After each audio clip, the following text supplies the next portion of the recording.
Welcome everyone, it's Dennis Pittsenbarger right here, SEMA Central 2015 SEMA show. On my left, Mike Sabounchi from the Enthusiast Network. You got a lot going on over there, and one of the things that you are in control of is online content, and that is truly the Wild West of content right now. And I wanted you to kind of elaborate on first what you do, sure, and a little bit about how you guys are being relevant in today's media. You got it.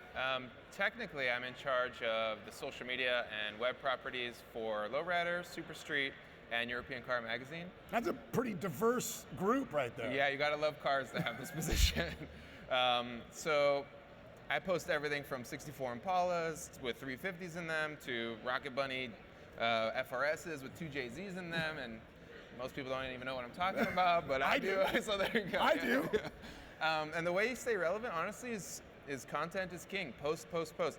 We literally wake up every 3 hours to post something. It's not a robot. We're sitting there like at 2 in the morning posting. Well, that's a good question, because I think, I look at what you guys do, and you do post a tremendous amount of content. Yeah.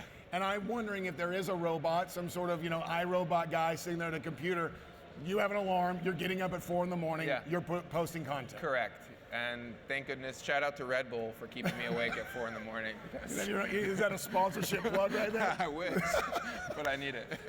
More importantly, what I want to ask you is, how do you make your content stand out? Because, you and I, anybody here, yeah, you can go to Google, you put in automotive aftermarket, sure, you get 16 trillion different ways to find it. Yeah.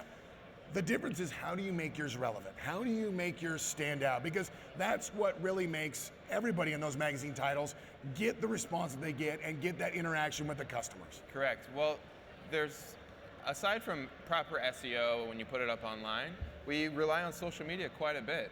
And because of our posting frequency, if we're putting up a story online, we're using that to drive traffic to our websites, and it actually helps determine the content that goes in our books.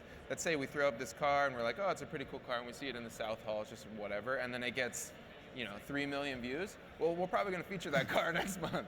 So is there a rhyme and reason in that? Obviously, I'm sure there's a matrix behind all of it. There always is. Yeah. Can you share some of that, or is that the secret sauce? Well, there is a rhyme and the reason. You kind of have to love cars and know what you're doing.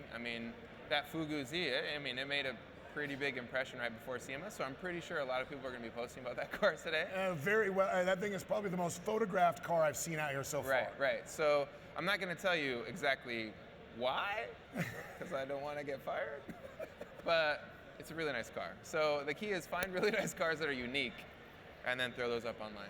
Well, that's the way you do it. Well, one more time, if people want to know about what you're doing and follow, give us the outlets real quick. Okay, Instagram, @SuperStreet. Follow that.